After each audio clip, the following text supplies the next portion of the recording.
안녕하세요. 아직 결혼한 지 반년도 안 된 따끈따끈한 29살 동갑내기 신혼부부입니다.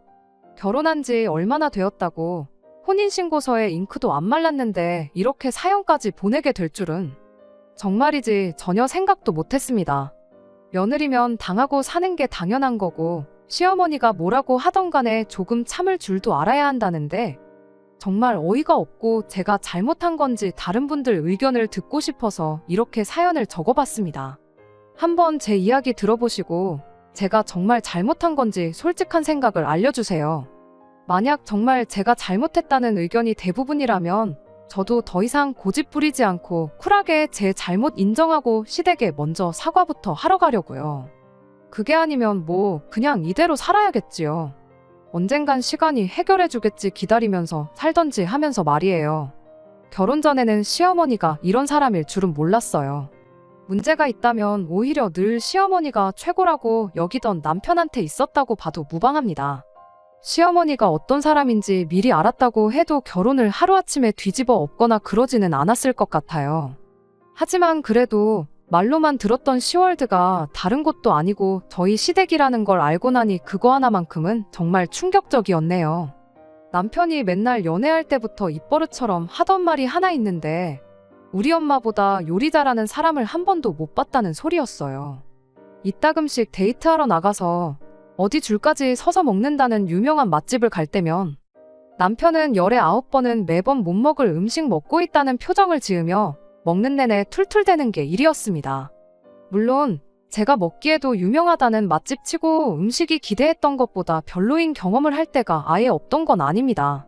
짧게는 30분에서 길게는 2시간까지 줄을 서서 기다렸는데 기다린 시간 치고 음식이나 서비스가 형편없어서 실망스러웠던 적이 한두 번이 아니었지요.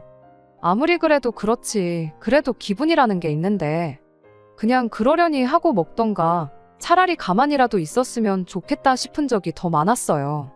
그래도 모처럼 기분 내러 나온 건데 음식이 맛이 있고 없고를 떠나서 가는 맛집마다 우리 엄마가 해주는 집밥이 더 맛있다고 똥 씹은 표정으로 꾸역꾸역 음식 집어삼키는 표정을 보고 있노라면 꼭 이렇게까지 초를 쳐야 하나 싶고 밥 먹고 나서도 기분이 영 아니었던 적이 한두 번이 아니었지요. 정작 그 대단하다는 시어머니 손맛은 결혼식 올리기 며칠 전이 되어서야 맛볼 수 있었습니다. 결혼 준비하면서 시댁에 2번 정도 다녀왔었지만 그때마다 식사는 외식을 했다 보니 기회가 전혀 없었거든요. 시댁에 직접 초대를 받아서 음식을 먹었던 것도 아니에요. 저희가 결혼식을 열흘 정도 앞두고부터는 신혼집에서 같이 살기 시작했거든요. 몇 가지 꼭 원하던 가정가구 재고 문제 때문에 신혼집이 완전히 꾸며진 건 아니었지만 모처럼 신혼집을 2사람 회사 가까운 곳에 구했는데다가 인터넷도 다 신청해놓고 했는데 가정가구 몇 개 없다고 집을 빈집으로 놀리기도 뭐해서 그냥 신혼집에 먼저 들어와 살기 시작했어요. 한 집에서 같이 지내는 게 또 연애할 때랑은 기분이 다르더라고요. 이제 진짜 결혼했구나 싶고 결혼 생활 통틀어서 신혼 때가 왜 제일 좋다는지 그 말이 무슨 말인지 딱 알 만큼 좋았어요. 시어머니 음식을 처음 먹게 된 건 남편이 집에 들어오면서 시댁에서 밑반찬 몇 가지를 싸우면서였습니다. 같이 살기 시작한 첫날에는 제가 나름 솜씨를 좀 발휘해봤는데 남편 입맛에는 별로였나 봐요. 서운은 했을지언정 그게 기분은 그렇게 나쁘지는 않았어요. 결혼 전까지 몇 년 혼자 살기는 했는데 저도 그동안 친정에서 반찬 얻어다 먹었고 여의치 않으면 그냥 사 먹었거든요. 음식이라고 해봐야 잔뜩 해놓고 보관하기 편한 카레 정도나 제대로 해봤지 밑반찬이나 국찌개 같은 건 맘먹고 끓여본 적 없었어요. 당연히 시어머니가 한 게 제가 한 것보다 몇 배는 맛있었겠지요. 다만 이제 저희도 저희 결혼 생활을 시작한 만큼 식을 올리고 나서는 되도록 친정이나 시댁 반찬도 좋지만 우리가 직접 끼니를 해결하는 게 좋겠다고 한마디 말은 했네요. 결혼까지 했는데 언제까지 부모님께 자식들 끼니 걱정시키는 게 맞냐고 했더니 남편도 제 말 듣고는 그렇긴 그렇다며 동의를 해줬어요. 그렇다고 이미 가져온 반찬을 돌려다 놓을 순 없으니 그건 저희가 맛있게 먹기로 했죠. 그때 시어머니 음식을 처음 먹어보기는 했어요. 남편이 워낙에 연애하는 동안 내내 찬양을 했던 시어머니 손맛이다 보니 엄청 기대했는데 막상 먹어보니까 딱히 그렇지만도 않더라고요. 반찬 가게 반찬들하고 비교해봐도 그렇다 할 개성이 없는 평범한 반찬들이었어요. 남편이 시댁에서 챙겨온 것들이 대부분 냉장고에 며칠씩 두고 먹을 수 있는 밑반찬들 뿐이었고 메인 요리는 아니었으니 그럴 수도 있겠다 싶었어요. 남편이 계속해서 맛있지 않냐고 이거 먹고 다른 반찬은 시시해서 못 먹겠지 하는데 거기다 대고 별로라고 할 수는 없으니 정말 맛있다고 고개 끄덕여주고 말았습니다. 문제는 그날로부터 고작 하루가 지나서 시작되었어요. 정확히는 무슨 일이 있던 건 아닌데 하루 지나서부터 문제가 눈 꿀러가듯 커지기 시작했던 것이었습니다. 시어머니가 해준 반찬이라면 고사리나물 하나만 가지고도 며칠 내내 끼니 걱정은 없을 것 같던 남편이었는데 퇴근하고 와서는 전날에 먹은 거랑 또 밥 먹기 싫다면서 나가서 먹고 오자는 말을 하더라고요. 그래서 그날은 외식을 했어요. 그 다음 날이 토요일이었는데 아침은 물론이고 점심끼니 또한 시어머니 반찬 없이 다른 걸 먹었습니다. 저녁에는 장보고 돌아오면서 마트에서 불고기 양념에 재워둔 걸 팔길래 그거 조금 사다가 해서 시어머니 밑반찬하고 저녁을 먹었고요. 막상 남편은 밑반찬에는 손도 안 대고 불고기만 먹더라고요. 시어머니 반찬만 있으면 만사형통인 것처럼 굴더니 매일같이 먹기는 싫었나 보다 싶었고 별 생각 안 하고 말았습니다. 그 다음 주에는 내내 남편이 결혼식 올리고 신혼여행 다녀오는 동안 그러니까 자기 회사에서 자리 비우는 동안 꼭 끝내놓아야 하는 업무가 있다며 퇴근이 늦었어요.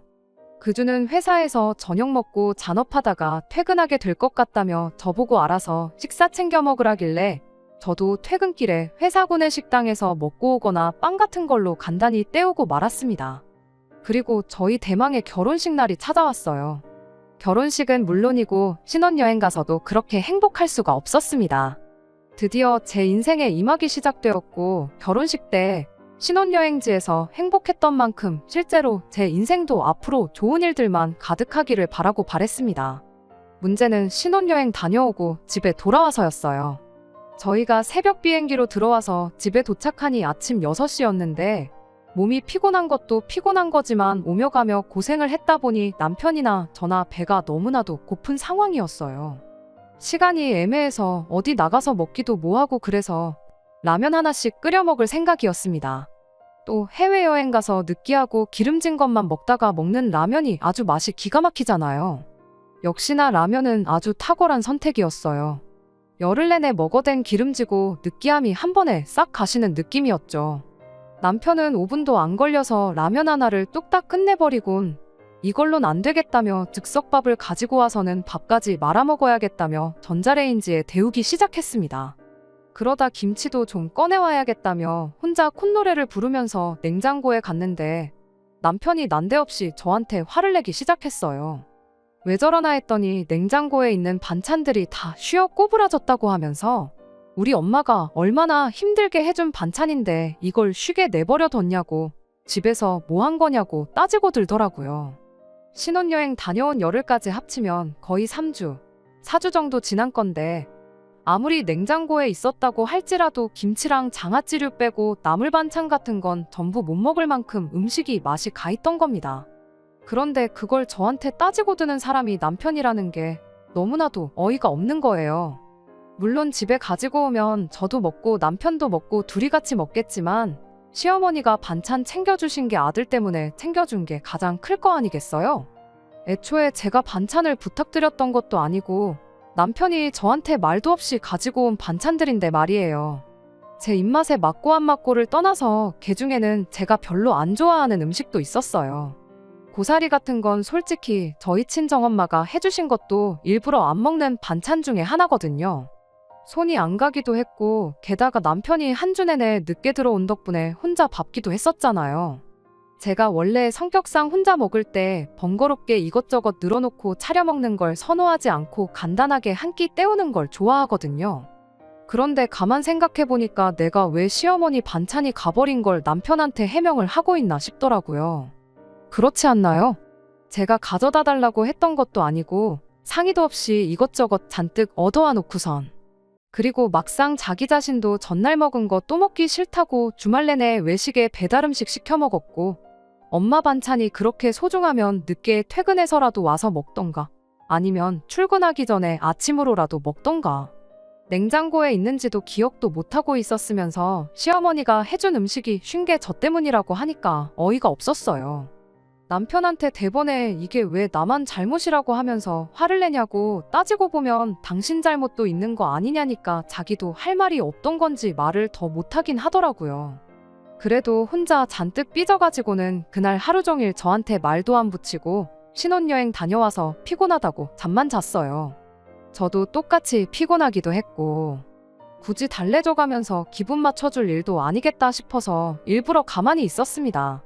그게 뭐 얼마나 대단하게 싸운 일이라고 남편하고는 다음날 돼서 무슨 일이 있었냐는 듯 풀었습니다. 그냥 별 볼 일 없는 말다툼이나 다름없다고 생각했고 저는 이날의 일이 이렇게 커질 줄은 생각도 못했어요. 사건은 저희가 신혼여행 다녀오고 난 뒤 찾아온 주말에 일어났습니다. 신혼여행 다녀왔다고 안부 인사 드리러 찾아간 시댁에서 말이죠. 시부모님께서 신혼여행은 잘 다녀왔냐며 저희를 반겨주셨고 저희도 인사드리고 신혼여행 다녀와서 여행지에서 사온 선물들을 전달해드렸어요. 분위기는 전에 없이 화기애애했고 당연히 그때까지만 해도 시어머니가 그런 생각을 가지고 있는지는 상상도 하지 않고 있었습니다. 시간이 어느 정도 지나고 식사를 시작하게 되었어요. 제가 시어머니한테 도와드릴 거 있냐고 물어봤는데 음식은 다 해놓았으니 데우고 차리는 것 좀 하라고 하시길래 눈치껏 알아서 했습니다. 집에서 보던 낯익은 반찬들도 있었고 이번엔 메인 요리라고 부를 법한 것도 여러 개 있었어요. 어머님은 갈비찜을 데우고 있었는데 때깔도 좋고 냄새도 좋은 게 입맛이 막 올라오더라고요. 드디어 남편이 말하던 줄 서서 먹는 맛집들은 상대도 안 된다는 그 시어머니 손맛을 보겠거니 싶었죠. 시어머니가 꺼내다 주는 대로 반찬 가져다 나르고 사람 수대로 수저에 빈 그릇까지 다 세팅을 끝냈어요. 그런데 시어머니가 빈 그릇은 왜 벌써부터 깔아놓았냐고 도로 걷어오라고 하시더라고요. 앞접시처럼 덜어먹을 때 쓰라고 꺼내두신 줄 알았다고 했더니 너는 그 나이 먹도록 밥상머리에 빈 그릇 올리면 부자가 못 된다는 말도 못 들어봤냐며 우리 집은 미리미리 먹을 만큼 떠놓고 밥그릇 꽉 채워서 식사 시작한다고 앞으로 같은 실수 안 하게 잘 기억해 놓으라시대요. 밥상머리에 빈 그릇이 올라와 있으면 부자가 못 된다는 말은 제가 29 평생 한 번도 못 들어본 말이라 진짜 있는 말인가 의아했는데 그런 거 굳이 하나하나씩 따지고 들건 또 없겠다 싶어서 따로 말은 안 하고 빈 그릇들은 다시 걷어왔어요. 시어머니한테 가져다 드리니 다 데운 갈비찜을 한 사람당 하나씩 떠서 주시더라고요. 이건 네 시아버지 거, 이건 당신 거, 이건 네 남편 거, 사람 앞에 하나씩요. 그리고 마지막엔 제 걸 떠주셨는데 처음에는 이게 뭔가 싶어서 가만히 기다리고만 있었어요. 장난치는 건 줄 알았거든요. 시어머니가 이건 며느리 거 하면서 떠준 그릇에는 갈비찜 고기 건더기라곤 찾아볼 수 없고 간장 국물만 잔뜩이었습니다. 갈비찜은 커녕 당근 한 조각도 없이 건더기라고는 눈을 씻고 찾아봐도 보이지가 않았어요. 그냥 정말 국물밖에 없었어요. 국물 먼저 떠주고 고기를 좀 주시려나 보다 하고 가만히 시어머니를 쳐다보고 있었는데 시어머니가 가만 서서 뭐 하냐고 얼른 가져다 놓아야지 식사를 시작할 거 아니겠냐며 다들 배고파하는데 뭐 그렇게 뜸을 들이냐더니 빨리빨리 좀 움직이라 짜증을 내더라고요. 어이도 없었지만 신혼여행 다녀오고 일주일 만에 이게 무슨 상황인가 싶었습니다. 제가 딱히 잘못한 것도 없었는데 왜 갑자기 이야기로만 듣던 시자 시집살이가 시작된 건지 싶었거든요.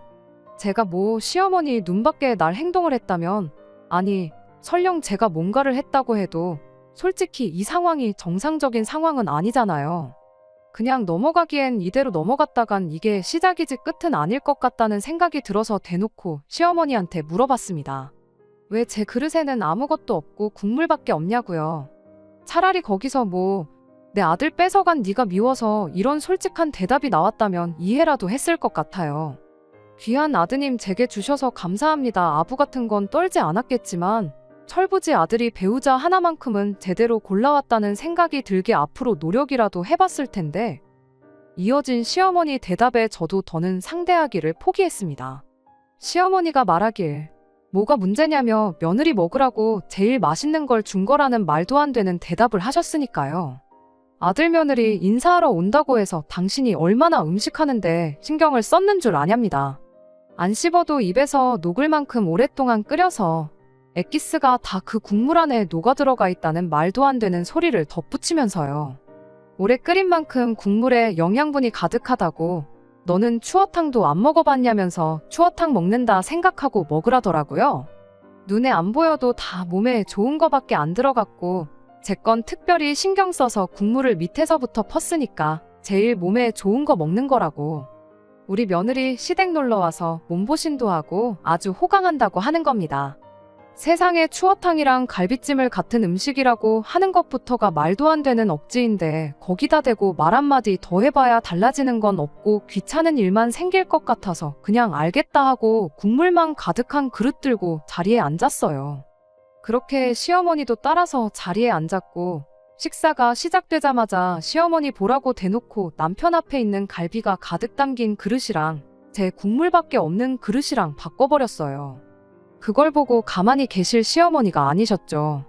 저한테 지금 뭐 하냐고, 모처럼 당신이 신경 써서 며느리 몸보신하라고 특별히 준비해줬는데 시어머니 성의를 무시하는 거냐고 한마디 하시대요. 그래서 제가 시어머니한테 한마디 했죠. 몸보신은 제가 아니라 아드님이 하셔야 할 것 같다고요. 남들은 신혼여행 가서 좋은 추억 많이 만들고 온다는데 이 사람은 뭐가 그렇게 피곤한지 신혼여행 가서 힘도 똑바로 못 쓰고 잠만 자기 바빴다고요. 이러다 평생 가도 어머님한테 손주 구경은 못 시켜드릴 것 같다고 남편 힘 좀 쓰라고 제가 이 귀한 갈비찜 엑기스 남편한테 양보하는 거니 이해 좀 해달라고 했어요. 그렇게 나왔더니 남편이 개거품을 물면서 자기가 힘을 못 쓰긴 뭐를 못 썼냐고 발뺌을 하더라고요. 어머님 아버님 앞에서 민망하게 그걸 내가 일일이 다 이야기해야겠냐고, 내가 느끼기엔 다 불어터진 어묵만도 못했으니 이거 먹고 힘 좀 냈으면 좋겠다고 하고 국물 그릇은 남편 앞에 놓아줬습니다. 시어머니도 민망했는지 너는 제일 귀한 걸 줘도 못 챙겨 먹는다고 참 이상한 애라면서 남편 앞에 놓아준 국물 그릇 들고 가서는 고기 몇 개 건져가지고 와서 제 앞에 다시 놓아주더라고요. 고기라고 해봐야 갈비 2대 들어있는 게 다였어요. 이걸로 누구 코에 풀칠하나 싶었지만 저도 이걸로 끝낼 생각이 없었기에 거기서 더 하지 않고 그냥 식사를 시작했습니다. 다행이라고 해야 할지 남편이 극찬하던 시어머니 솜씨가 생각보다 더 별로였어요. 갈비찜이란 게 원래 대충 해도 맛없기가 힘든 음식인데 갈비를 싸구려 갈비를 쓴 건지 제 입맛에 맞지도 않아서 아쉽지도 않았습니다. 식사 마치고 나서는 일부러 일 더 크게 만들고 싶지 않아서 치우는 것도 도와드리고 설거지도 하고 내친 김에 과일도 깎아다가 내오고 해야 할 일은 다 했어요. 제 나름대로 계획이 다 있어서 그런 건데 시어머니는 제가 처음에는 개기다가 꼬리를 내린 거라 생각했는지 그 이후에는 별다른 시비를 걸어오지 않았습니다. 그런데 그 모습을 보고 남편도 역시 제가 처음에야 까불었지만 시어머니를 이길 수 없다는 걸 깨닫고 백기를 들었구나 하고 생각했나 봐요. 집에 돌아가는 길에 아주 기고만장해가지고 시어머니가 왜 저렇게 했는지 이유를 물어보지도 않았는데 실토를 하더라고요. 기분이 너무 나빠서 차 안에서 아무 말도 안 하고 핸드폰만 보고 있었는데 남편이 먼저 말을 꺼내길. 그러니까 우리 엄마가 해준 반찬 귀한 줄 알고 남김없이 다 먹었어야지 하면서 그 죗값을 치르는 거니 너무 기분 나빠 말라는 소리를 하더군요. 그제서야 알았죠. 시댁에서 시어머니가 보여준 말도 안 되는 행동에 남편이 연관되어 있었다는 사실을 말이죠. 뭐라고 했는진 모르겠지만 대충 말하는 뻔세를 보아하니 며느리가 엄마가 해준 반찬에는 손도 안 대고 음식 아까운 줄 몰라 하는 것 같다. 뭐 그런 식으로 이야기를 했겠구나 싶었어요. 시어머니는 남편 말만 듣고 제가 뭐 시어머니 노고를 우습게 알고 있다 해석한 거구나 싶었죠. 제 생각이 틀렸을 수도 있어요. 그냥 며느리 기강 좀 잡으려고 일부러 저랬던 걸 수도 있고 받아들이기 나름이지만 아무튼 이런 식의 갑질이 갈비찜 국물 좀 퍼졌다고 끝나겠구나 싶지는 않았습니다. 그래도 해도 너무하신 거 아니냐고 했더니 오히려 남편이 저한테 너무한 건 너였다고 한마디를 하더라고요. 그 상황에서 제가 시어머니를 이겨먹으려 들었던 게 마음에 안 든다고 하는 소리였어요. 며느리면 며느리답게 시어머니한테 당해주고 살아야지 거기서 그렇게 나오면 싸우자는 것밖에 더 되냐고요. 그래도 나중에는 알아서 기는 걸 보니 너도 생각이 아예 없는 애는 아니라면서 앞으로는 시어머니한테 대들지 말고 까라면 까라는 대로 사는 것에 익숙해지라는 소리를 자신있게 하더라고요. 그리고 저는 거기서 남편에게 사과를 했어요. 내가 그때 좀 더 신경을 썼어야 했다고 하면서요. 그리고 남편이 자부심까지 가지고 있는 시어머니 손맛에 대해서도 칭찬을 아끼지 않았습니다. 말씀드렸다시피 제 입맛에 맞지는 않았지만 내 실수로 인해 그 맛있는 갈비찜을 2대밖에 먹지 못한 게 너무 아쉬워 죽겠다고요. 보니까 많이 남았던데 마음 같아선 남은 거 좀 받아오고 싶었다고. 어머님한테는 잘 좀 설명드려 달라고 남편한테 부탁까지 했습니다. 그 뒤로 한 달, 시어머니한테 하루도 빠짐없이 전화해서 안부도 묻고 그랬죠. 남편 해주고 싶어서 그러는데 어머님 음식하는 거 비법 좀 알려달라고 하고 찌개는 어떻게 끓이는지, 제육볶음 양념은 어떻게 하시는지 물어보고 그랬죠. 제가 저 자세로 나오니 시어머니도 완전히 제가 꼬리를 내렸다고 생각했나 봐요. 네가 따라한다고 내 손맛을 따라올 수 있겠냐는 말투로 엄청 생색을 내긴 했지만 어떻게 음식하는지 다 알려주고 그러시더라고요. 이렇게 시어머니가 저를 얕잡아 볼 만큼 저 자세로 나왔던 데에는 다 이유가 있었습니다.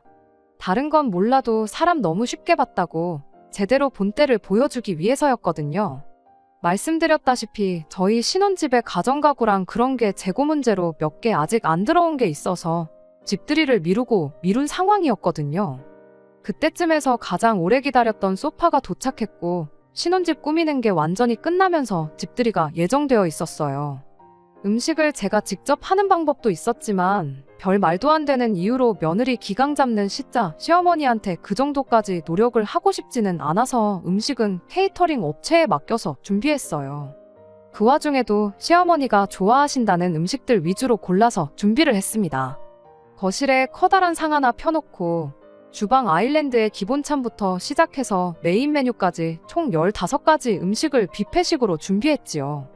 시부모님만 불러도 되는 집들이었지만 일부러 멀리 사는 신혼애부터 해서 시가친척들, 시외 가친척분들까지 오실 수 있는 분들은 다 오라고 초대했습니다. 사람이 많으면 많을수록 좋다고 생각했거든요. 그렇게 저희 집들이에 찾아온 시댁 식구들 숫자만 해도 20명이 넘었습니다. 아니나 다를까 시부모님이 가장 먼저 오셨는데 음식을 업체에 주문한 걸 가지고 잔소리를 하시더군요. 사람들 불러놓고 너무 정성이 없는 거 아니냐길래 거기서도 온갖 아양을 떨면서 시어머니한테 한마디 했죠. 제가 어머님만큼 솜씨가 없어서 어쩔 수 없었다고요. 어머님이 음식 하시는 거 옆에서 잘 보고 배웠다가 나중에는 제가 직접 손수 차린 음식들로 대접하는 자리 만들겠다고 하니 칭찬은 고래도 춤추게 한다고 시어머니가 말은 기분 나쁘게 해도 입이 귀에 걸려 있었어요. 시부모님 도착하시고 나서 1시간쯤 지나니 저희 신혼집이 꽉 들어찰 만큼 수많은 사람들이 와 있었어요. 일단 집들이니까 집 구경부터 시켜드리고 천천히 데울 음식들 데우면서 본격적인 식사 준비를 시작했습니다. 다른 사람도 아니고 자기 친척들 부른 자리인데 시어머니고 남편이고 저를 도와주는 사람이라곤 신우 한 명밖에 없었어요. 그래도 신우가 도와주는 걸 보니 잠깐 마음이 약해지긴 했는데 그렇다고 해서 제가 세운 계획을 멈출 생각은 없었습니다. 음식 준비가 끝나고 나서 저는 일부러 자리에 앉지 않고 음식 깔려있는 아일랜드 옆에 서 있었습니다. 일단 저는 나중에 먹어도 되니 식사들 먼저 하시라고 했어요. 한 분 한 분 준비된 음식 떠가서 식사를 시작하셨고 시어머니도 접시를 들고 와서는 하나하나 음식들을 담아가셨어요. 시어머니가 좋아한다는 것들로만 준비했으니 15가지 음식 하나도 빠짐없이 접시에 차곡차곡 담으시더라고요. 접시를 가득 채운 시어머니를 불러 세워서 어머님을 위해 제가 특별히 준비한 게 있다고 말씀드리고 시어머니 손에 있는 접시를 제가 받아들어서는 주방 한쪽으로 향했어요. 시어머니는 아무 의심 없이 저를 따라오셨고 저는 그 길로 시어머니가 접시에 담아둔 음식을 이번에 해외 직구로 구매한 믹서기에 그대로 부어버렸습니다. 아침 식사로 과일 같은 거 갈아 먹으려고 샀던 건데 성능이 어찌나 좋던지 5초도 안 돼서 음식들이 그 안에 갈려나가며 곤죽이 되더라고요.